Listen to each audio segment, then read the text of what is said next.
Morning students, ये आपका part 2 video है चैप्टर का। पार्ट 2 वीडियो में हम लोग चैप्टर पढ़ रहे हैं द्विघात समीकरण यानी कि क्वाड्रेटिक इक्वेशन। चलिए चैप्टर में आगे बढ़ते हैं। जैसा कि हमने सेकेंड चैप्टर यानी कि द्विघात बहुपद पढ़ा था, तो हमने देखा था कि द्विघात बहुपद जो होता है px बराबर ax square plus bx plus c के रूप में होता है। यहाँ पे कहते थे कि a b c वास्तविक संख्या है और a नॉट इक्वल टू 0। उसी तरह से हमने द्विघात समीकरण चैप्टर में भी देखा है कि द्विघात समीकरण ax square plus bx plus c बराबर 0 के रूप में होता है। यहाँ a b c वास्तविक संख्याएं हैं और a नॉट इक्वल टू 0। ठीक है, तो यहाँ पे हम लोग पढ़ते थे द्विघात बहुपद, तो वहाँ पढ़ते थे एक और टॉपिक शून्यक के बारे में, यानी कि जीरोज क्या कहलाता है, जीरोज। ठीक है, तो शून्यक हम लोग यह देखते थे कि इस बहुपद के लिए x का वह मान जो बहुपद के मान को शून्य के बराबर कर दे वह द्विघात बहुपद का शून्यक कहलाता है। और यह भी कहते थे कि द्विघात बहुपद के अधिक से अधिक 2 शून्यक होते हैं। ठीक है, अधिक से अधिक 2 शून्यक होते हैं। उसी तरह से अब हम लोग बात करें द्विघात समीकरण में, तो एक टॉपिक यहाँ भी निकल के आता है द्विघात समीकरण का मूल, द्विघात समीकरण का मूल यानी कि रूट्स ऑफ क्वाड्रेटिक इक्वेशन,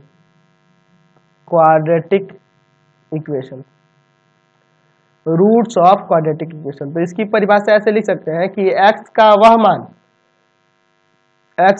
मान जो द्विघात समीकरण ax square plus bx plus c बराबर 0, ax square plus bx plus c बराबर 0 को संतुष्ट करता हो द्विघात समीकरण का मूल कहलाता है। द्विघात समीकरण का मूल कहलाता है। मान लेते हैं यहाँ पे, माना x बराबर अल्फा, द्विघात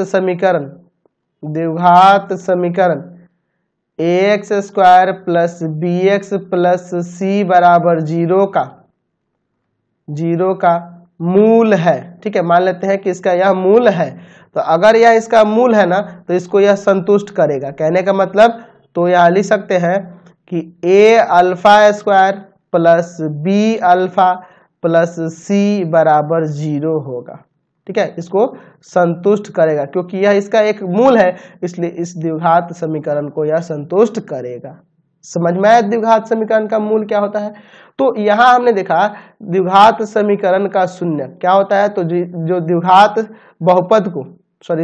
बहुपद का शून्य, तो हमने क्या देखा कि द्विघात बहुपद के मान को जो शून्य के बराबर कर दे वह द्विघात बहुपद का शून्य कहलाता है। और यहाँ पे द्विघात समीकरण का मूल क्या देखा कि x का वह मान जो इस समीकरण को संतुष्ट करा है, यानी समीकरण के मान को 0 के बराबर कर दे रहा है। एक ही बात आ रही है ना दोनों जगह से। तो यहाँ से हम लोग एक टॉपिक निकल के आती है। तो यहाँ पे आप इस तरह से भी लिख सकते हैं कि किसी द्विघात बहुपद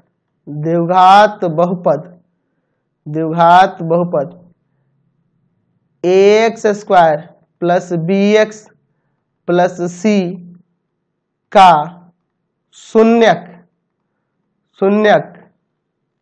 उसके संगत द्विघात समीकरण ax square plus bx plus c बराबर 0 का मूल कहलाता है।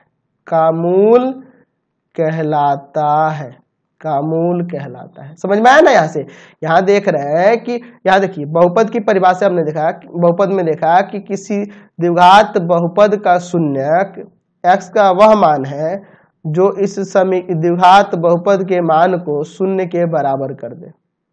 ठीक है, तो वह उसका शून्यक होता है। और यहाँ समीकरण में हमने देखा कि द्विघात समीकरण का मूल x का वह मान है जो समीकरण को संतुष्ट करता है, यानी 0 के बराबर ला देता है। तो दोनों का मतलब तो एक ही निकल के आता है, तो इसीलिए मैंने लिख दिया कि किसी द्विघात बहुपद ax² + bx + c का शून्यक जो होता है उसके संगत द्विघात समीकरण, इसी समीकरण के इसी बहुपद के बराबर में 0 रख देंगे तो इसका संगत द्विघात समीकरण प्राप्त हो गया। तो इस समीकरण के लिए यह जो शून्यक है वह मूल कहलाने लग जा रहा है, दोनों में फर्क नहीं है। और यहाँ पे ये भी हमने देखा कि यहाँ पे कि किसी द्विघात समीकरण के अधिक से अधिक दो मूल होते हैं, अधिक से अधिक दो मूल होते हैं। क्यों दो मूल होते हैं? क्योंकि अभी हमने देखा कि शून्यक और मूल में फर्क नहीं है। वह बहुपद में हम देख रहे हैं कि वो बहुपद के लिए वह शून्यक है, लेकिन द्विघात समीकरण जब बन जा रहा है, द्विघात बहुपद से जब समीकरण में कन्वर्ट हो जाए तो उसके लिए मूल कहला रहा है। तो हम लोग जानते हैं ना कि द्विघात बहुपद के अधिक से अधिक दो शून्यक होते हैं, इसीलिए हम लोग कह सकते हैं कि द्विघात समीकरण के अधिक से अधिक दो मूल होते हैं, ऐसे कह सकते हैं ना। चलिए तो अब हम लोग बात करेंगे द्विघात समीकरण के प्रकार के बारे में, यानी कि टाइप्स ऑफ क्वाड्रेटिक इक्वेशन। तो द्विघात समीकरण दो प्रकार के होते हैं, एक शुद्ध द्विघात समीकरण जिसे प्योर क्वाड्रेटिक इक्वेशन कहेंगे, और दूसरा होता है मिश्रित द्विघात समीकरण डिफेक्टेड क्वाड्रेटिक इक्वेशन। तो यह दो प्रकार के होते हैं। तो चलिए एक एक करके दोनों के बारे में समझा जाए। तो पहला देख रहे हैं शुद्ध द्विघात समीकरण। तो जिस द्विघात समीकरण में चर x का एक घात वाला पद नहीं हो, चर x के एक घात वाला पद नहीं हो, उसे शुद्ध द्विघात समीकरण कहते हैं। जैसे मान लो ax² + c = 0 के रूप में हो। यहाँ देख रहे हैं ना, इसमें से bx गायब है। क्यों गायब है? क्योंकि यहाँ लिखे हैं कि जिस द्विघात समीकरण में चर x के एक घात वाला पद यही गायब हो जाएगा, उसे हम लोग शुद्ध द्विघात समीकरण कहते हैं। जैसे इसके एग्जाम्पल की बात करें तो हो जाएगा 2x² - 8 = 0, हो सकता है कि नहीं। और दूसरा ऐसे भी लिख सकते हैं, दूसरा आपका हो सकता है x² - 9 = 0। एक्चुअल में अगर यहाँ x² + 9 लिखे तो यह भी आपका शुद्ध द्विघात समीकरण ही है, लेकिन इसको अभी हल करना आप नहीं सीखोगे। क्योंकि अगर इसको हल करने के लिए बात करें, आप लोग ऐसा कोई मान बता सकते हो, देखो यहाँ प्लस वाले में गड़बड़ क्या हो जा रहा है, x का कोई ऐसा मान बता सकते हो जिसको रखने पर इसको संतुष्ट करने लगे, चाहे प्लस में हो चाहे माइनस में। आप 3 प्लस का रखो 9 हो जाएगा प्लस का, माइनस का भी 3 रखोगे तो स्क्वायर करके प्लस में हो जाएगा। x का कोई भी ऐसा वास्तविक मान नहीं मिलेगा, x की जगह कोई भी ऐसी वास्तविक संख्या नहीं होगी जिसको रखने पर इस समीकरण का मान 0 के बराबर हो जाए, यानी इस समीकरण को संतुष्ट कर सके। x का ऐसा कोई मान आपको दिखेगा ही नहीं जो इस समीकरण को संतुष्ट करेगा। तो इसका ऐसा नहीं है कि मूल नहीं होता है, एक्चुअल में इसके वास्तविक मूल नहीं होते हैं, इसीलिए हम लोग इसके बारे में भी चर्चा नहीं कर रहे हैं। हम लोग इसके बारे में भी बात करेंगे, ये बाद की बात है। यह भी आपका एक शुद्ध द्विघात समीकरण है, लेकिन इसका मूल वास्तविक नहीं होगा, इसलिए इसके बारे में बाद में हम लोग चर्चा करेंगे। पहले यहाँ देखिए, तो शुद्ध द्विघात समीकरण में क्या हो गया कि चर x के एक घात वाला पद गायब रहता है, उसे शुद्ध द्विघात समीकरण कहते हैं। अब इसको हल करने की विधियों की बात करें तो यहाँ लिख सकते हैं कि शुद्ध द्विघात समीकरण के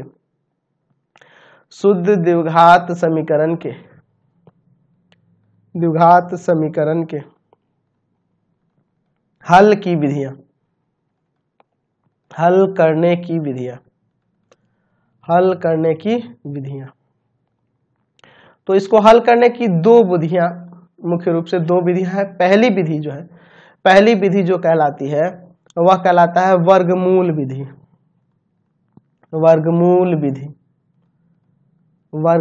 और दूसरा विधि जो है वह है आपका गुणनखंड विधि। तो दो विधियां हैं हमारे पास, हम लोग दोनों से देख सकते हैं। चलिए तो इसको हल करने की विधियों को भी साथ ही साथ लेके चलते हैं। जैसे मान लीजिए पहला क्वेश्चन दिया है 2x² - 8 = 0। तो यहाँ से कुछ कॉमन हो सकता है क्या? 2 कॉमन हो सकता है, x² माइनस में, यहाँ देखो कॉमन भी कर सकते हैं, कोई दिक्कत नहीं है, और नहीं भी करेंगे तो कोई दिक्कत नहीं। अगर मान लो यहाँ कॉमन नहीं करना चाहते हो तब भी कोई दिक्कत नहीं है, सीधे इस 8 को उधर भेजो। हम लोग पहले वर्गमूल विधि से देख रहे हैं, 2x² = 8, इसको ले जाएंगे भाग में, तो x² बराबर होगा 8/2, कट जाएगा यहाँ से 4, स्क्वायर जाएगा तो रूट में लगेगा ना, रूट लगते ही प्लस माइनस का चिन्ह लगेगा, यानी कि यहाँ से प्लस माइनस 4 का रूट क्या होता है 2। ठीक है, तो x का मान 2 आ गया, एक आ गया प्लस का 2 और एक आ गया माइनस का 2। आप देख लो अगर 2 को भी यहाँ रखोगे तो 2 का स्क्वायर 4, 4 दूना 8, 8 में 8 गया 0, समीकरण को संतुष्ट कराए। -2 भी रखोगे -2 का स्क्वायर +2 ही होगा, यहाँ भी 8 आएगा, 8 में से 8 गया 0। तो यह दोनों मान इस समीकरण को संतुष्ट कर रहा है, यानी कि यह इसके मूल हुए और ये आपके हल करने की विधि हो गई। तो यह वर्गमूल विधि हो गई। इसी क्वेश्चन को हम लोग गुणनखंड विधि से देखते हैं। 2x² - 8 = 0। चाहे तो आप कॉमन भी कर सकते हो, नहीं भी करोगे तो कोई दिक्कत नहीं, कॉमन कर सकते हैं ऐसे। चलिए यह जाएगा 2 0 में भाग कर देगा तो 0 हो जाएगा, तो x² - 4 = 0, ये ना बचेगा। 4 किसी का स्क्वायर होता है क्या, तो 2 का स्क्वायर होता है। तो बस देखिए भैया एक बार इन दोनों को माइनस में और एक बार प्लस में, ऐसे कर सकते हैं ना, a² - b² फॉर्मूला लगा के। x - 2 = 0 और एक हो जाएगा यहाँ पे x + 2 = 0। तो यहाँ से x का मान प्लस का 2 और यहाँ से x का मान माइनस का 2। तो देखिए तो यहाँ से भी x के 2 मान आ गए ना। तो दोनों विधि को आप ध्यान रखना, वर्गमूल विधि भी और गुणनखंड विधि भी। ये किसके लिए है, शुद्ध द्विघात समीकरण को हल करने के लिए विधि है। ठीक है, जिसमें चर x के एक घात वाला पद नहीं हो उसके लिए है। चलिए आगे बढ़ते हैं दूसरे प्रकार की ओर, द्विघात समीकरण के दूसरे प्रकार की ओर। दूसरा है आपका मिश्रित द्विघात समीकरण। तो जिस द्विघात समीकरण में चर x का एक घात वाला पद भी हो उसे मिश्रित द्विघात समीकरण कहते हैं। यानी कि ax² + bx + c = 0 के रूप में आपका समीकरण दिया हो, यहाँ a ≠ 0 हो और b भी 0 के बराबर नहीं हो, है ना, क्योंकि चर x का एक घात वाला पद, यानी कि यह भी शामिल होना चाहिए, यानी कि ये b कभी भी 0 नहीं होना चाहिए और a तो 0 नहीं होना चाहिए, क्योंकि a 0 हो गया तो द्विघात समीकरण ही नहीं रहेगा। यानी कि यह मिश्रित द्विघात समीकरण में यह वाला भी पद कायम होगा, यह वाला भी। c से कोई दिक्कत नहीं है, c 0 भी हो सकता है, नहीं भी होगा तब भी कोई दिक्कत नहीं है। यानी कि इसका रूप जो होगा आप लिख सकते हो इस तरह से कि मान लो हम लिख देते हैं 2x² प्लस में 8x = 0। तो बिल्कुल यह एक मिश्रित द्विघात समीकरण है, क्योंकि ना तो यहाँ a 0 है ना ही b 0 और घात में 2 है, तो ये मिश्रित द्विघात समीकरण हो जाएगा। दूसरा एग्जाम्पल हम लोग देते हैं यहाँ पे x² + 7x + 12 = 0। यह भी आपका एक मिश्रित द्विघात समीकरण है।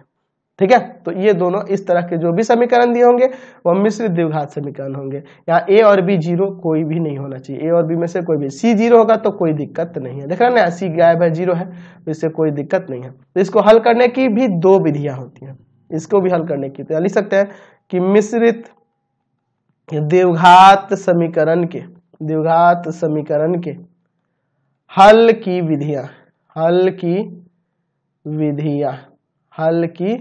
विधियां। तो इसको भी हल करने की आपके पास 2 विधि है।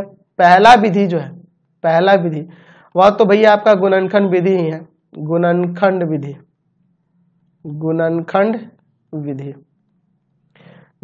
विधि। और दूसरी विधि वह होती है पूर्ण वर्ग विधि। तो दोनों विधि से क्वेश्चन को देखा जाएगा। पहले हम लोग समझ लेते हैं गुणनखंड विधि से। जैसे पहला ही क्वेश्चन है, दिया है 2x² + 8x = 0। ठीक है, इसको गुणनखंड विधि से बनाने के लिए ध्यान रखना, जब कांस्टेंट वाला टर्म गायब होगा तो सिंपल आपको कॉमन करना है। 2x कॉमन करो तो x बचेगा, यहाँ पे 4 बचेगा। चलिए अलग अलग कर दो, यहीं से 2x = 0 और x + 4 = 0। तो x = 0/2 मतलब कि 0 आ जाएगा और x = -4। यहाँ से हम लोग 2 मूल निकाल लिए। ठीक है, अच्छा इस क्वेश्चन को भी गुणनखंड विधि से अगर हम बना कर देखें, पूर्ण वर्ग विधि के बारे में अभी आगे चर्चा करेंगे, पहले इसको हम लोग समझ लेते हैं इसी विधि से, गुणनखंड विधि से। तो इसके प्रोडक्ट करेंगे, इससे गुना करेंगे तो 12x² आएगा। बीच वाले को फैक्टर करना होता है ना, ऐसे 2 भाग में तोड़ेंगे ताकि ऐड करने पे या जो भी है सिंप्लीफाई करने पे 7x आ जाए और इंटू करने पे 12x², यानी इनके गुणनफल के बराबर आ जाए। तो x² प्लस में 4x प्लस में 3x और प्लस में 12 = 0। ये तो सबको पता है गुणनखंड, ऐड कर दिए तो 7x और गुना होगा तो 12x² आ जाएगा ना इनके गुणनफल के बराबर। चलिए कॉमन करो, दो में x कॉमन होगा, x + 4 बचेगा, प्लस इन दोनों में से 3 कॉमन करो तो x + 4 बचेगा। दोनों ब्रैकेट में एक जैसा आ गया ना, x + 4 को कॉमन कर लो। ठीक है, यहाँ x बच जाएगा और यहाँ पर 3 बच जाएगा। बराबर में 0। समझ गए ना। चलिए यहाँ से अलग अलग करोगे तो हो जाएगा आपका x प्लस 4 बराबर 0 और x प्लस 3 बराबर 0। तो यहाँ से x बराबर माइनस का 4 आ जाएगा और यहाँ से x बराबर माइनस का 3 आ जाएगा। तो यहाँ से भी हमने इसके दो मूल निकाल लिए। ठीक है, अब बात करेंगे पूर्ण वर्ग विधि। तो पहले पूर्ण वर्ग विधि होती क्या है उसको समझ लेते हैं, फिर हम लोग इस पर क्वेश्चन बनाना सीखेंगे। चलिए तो देखते हैं हम लोग पूर्ण वर्ग विधि।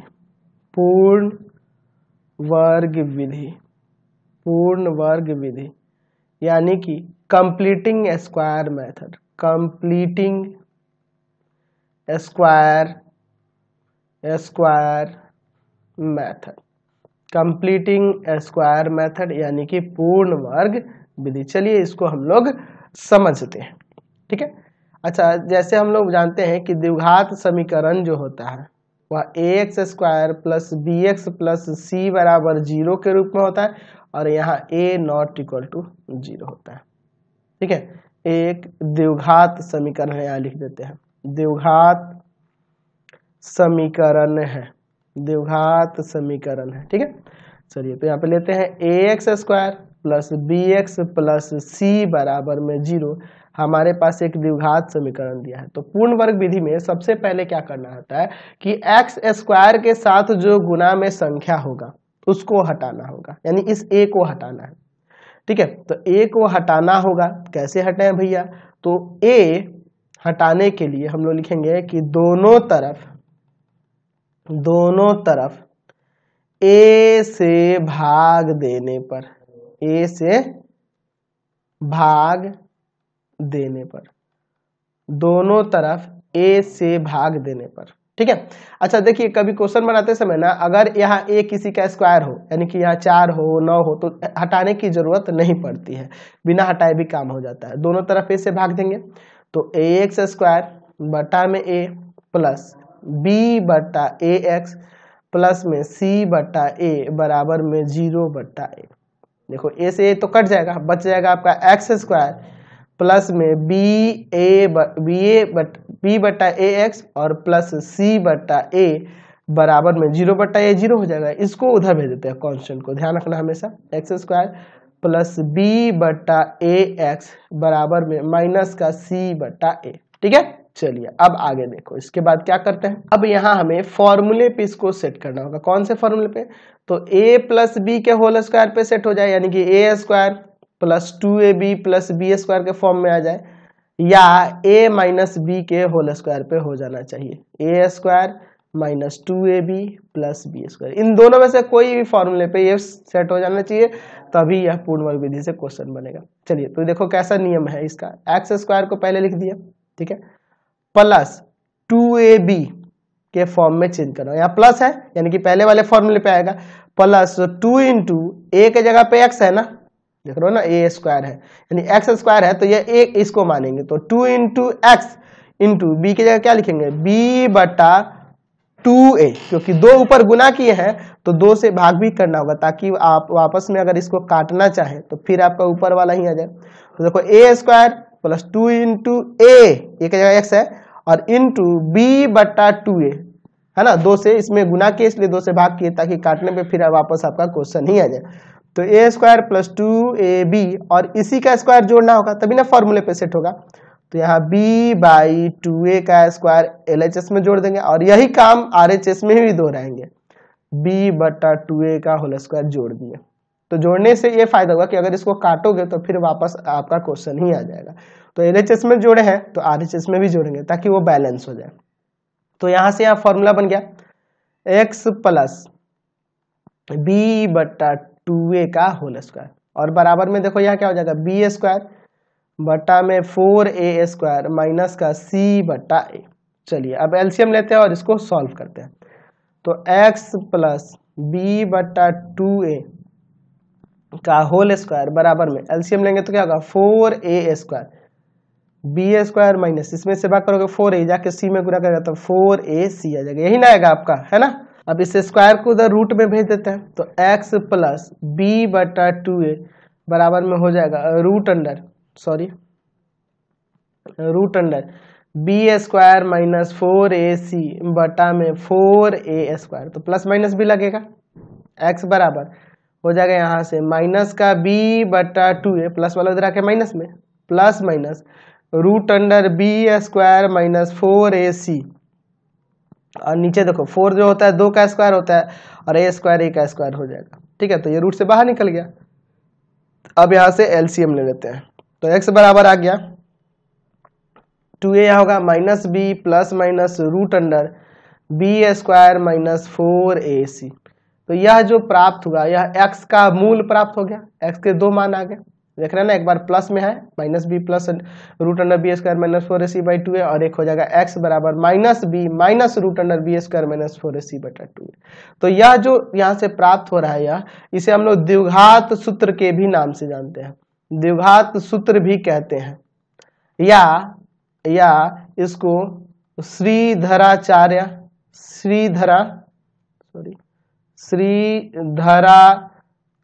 का नियम भी कहते हैं, श्रीधराचार्य का नियम भी इसे कहा जाता है, द्विघात सूत्र कहते हैं या श्रीधराचार्य का नियम भी इसे कहा जाता है। तो ये फॉर्मूला याद भी रखेंगे, आगे आपके चैप्टर में काम आने वाला। और ये जितने भी हमने स्टेप किए हैं इसके लिए, यह हम लोग क्वेश्चन बनाने के क्रम में करेंगे।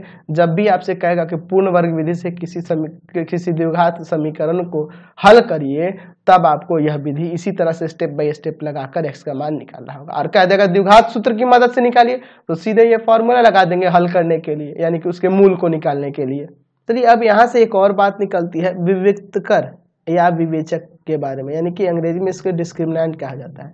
तो समीकरण ax square plus b x plus c बराबर 0 के लिए व्यंजक बी स्क्वायर माइनस 4ac को द्विघात समीकरण का विविक्तकर कहते हैं, और इसे d से प्रकट किया जाता है, d से सूचित किया जाता है, यानी d बराबर हो गया बी स्क्वायर माइनस का 4ac, और यही जो कहलाता है d आपका विविक्तकर कहलाता है या विवेचक कहलाता है किसी द्विघात समीकरण ax square plus b x plus c बराबर 0 के लिए, यह आपका विवेचक कहलाता है, डिस्क्रिमिनेंट कहलाता है। ठीक है, तो आप एक और चीज यहाँ ध्यान रखोगे कि ये बी स्क्वायर माइनस 4ac का मान अगर 0 से बड़ा है या 0 के बराबर होगा, तभी यहाँ हमें x का वास्तविक मान प्राप्त हो सकता है। वास्तविक मान प्राप्त होने के लिए यहाँ पे बी स्क्वायर माइनस 4ac का मान क्या होना चाहिए, या तो 0 होना चाहिए या 0 से बड़ा होना चाहिए, क्योंकि अगर 0 से छोटा हुआ तो रूट के अंदर निगेटिव में आ जाएगा, वो तो काल्पनिक संख्या होती है। ठीक है, तो वास्तविक मान प्राप्त होने के लिए बी स्क्वायर माइनस 4ac का मान 0 से बड़ा या 0 के बराबर होना चाहिए। यानी कि यहाँ से एक और फॉर्मूला आ गया आपका, x बराबर माइनस बी प्लस माइनस, इसको क्या लिख सकते हैं, रूट डी बटा में 2a, क्योंकि B square minus 4ac D के बराबर होता है, तो यहाँ से यह भी फॉर्मूला लगा सकते हैं। ठीक है, तो यह तभी वास्तविक मान प्राप्त होते हैं जब बी स्क्वायर माइनस 4ac का मान 0 से बड़ा हो या 0 के बराबर है। आगे इसमें और भी चर्चा करने वाले हैं अगले एक्सरसाइज में, मूलों की प्रकृति के बारे में, नेचर के बारे में, तो वो चीजें बाद की है। अभी जितना हमें यूज है एक्सरसाइज में हल करने की विधियों से लेकर उसको समझना जरूरी था। तो यही थे आपके टॉपिक्स। चलिए, तो एक क्वेश्चन हम लोग पूर्ण वर्ग विधि से भी बनाकर देख लेते हैं। जैसे हमने बनाया था एक क्वेश्चन गुणनखंड विधि से, x square plus 7x plus 12 बराबर 0 को। अब इसे हम लोग पूर्ण वर्ग विधि से बनाते हैं। तो पहला भैया यहाँ पे एक्स स्क्वायर के साथ इंटू में कुछ नहीं है, तो भाग देने की जरूरत नहीं है। पहले आप काम करो, कांस्टेंट को उधर भेज दो। चलिए, कांस्टेंट को उधर भेज दिए, माइनस का 12 हो गया। अब देखो यहाँ पे फॉर्मूले पे सेट करना होगा, तो x square plus 2 into x into 7/2, 7 से गुना किए 7 से भाग किए, तो ए स्क्वायर प्लस 2 इंटू ए इंटू बी, और 7/2 का स्क्वायर इधर भी जोड़ेंगे और उधर भी जोड़ देंगे। ठीक है, और माइनस का 12, तो यहाँ से फॉर्मूला हो गया x प्लस 7/2 का होल स्क्वायर, इधर 7 का स्क्वायर 49, 2 का स्क्वायर 4, माइनस का 12, तो x प्लस 7/2 का होल स्क्वायर बराबर, उधर एलसीएम लेते हैं, 4 49 माइनस 48, तो x प्लस 7/2 का होल स्क्वायर बराबर में हो जाएगा 1/4, तो स्क्वायर को उधर रूट में भेज देते हैं, है ना, तो प्लस माइनस भी लग जाएगा, तो x प्लस 7/2 बराबर में हो जाएगा प्लस माइनस रूट अंडर 1/4, तो x प्लस 7/2 इक्वल टू में आ जाएगा प्लस माइनस 1/2, इसको ले जाते हैं उधर माइनस का हो जाएगा, x बराबर माइनस का 7/2 प्लस माइनस 1/2। चलिए यहाँ पे एलसीएम लेते हैं, तो यहाँ से x बराबर हो जाएगा 2 माइनस का 7 प्लस माइनस 1। चलिए तो यहाँ से दो मान हो जाएगा, x बराबर माइनस का 7 प्लस 1/2 और x बराबर माइनस का 7 माइनस 1/2। तो x बराबर हो जाएगा यहाँ से माइनस का 6/2 और x बराबर माइनस का 8/2। तो ये कट जाएगा 3 बार में, ये कट जाएगा 4 बार में। तो दो आंसर आ गए, एक माइनस का 4 और एक ये माइनस का 3। पिछले क्वेश्चन में भी यही आया था ना, तो यही थी पूर्ण वर्ग विधि। तो इस तरह से हम लोग क्वेश्चन को आगे एक्सरसाइज में बनाने वाले हैं, जिससे कहेगा जौन सी विधि से कहेगा उससे हम लोग क्वेश्चन को बना देंगे, हल कर देंगे, उसके मूल निकाल देंगे। तो इस वीडियो को हम लोग यहीं पे एंड करते हैं। नेक्स्ट पार्ट में आगे हम लोग एक्सरसाइज में पढ़ेंगे, तब तक के लिए इस वीडियो को यहीं पे एंड कर देते हैं। Thanks for watching the video. और प्लीज आप एनसीईआरटी, भारती भवन, केसी सिन्हा जो भी रिलेटेड वीडियो देखना चाहते हैं सीधे डिस्क्रिप्शन में जाएंगे, पूरे बुक का लिंक दिया हुआ है। Thanks for watching the video और प्लीज वीडियो को लाइक शेयर करना नहीं भूलेंगे।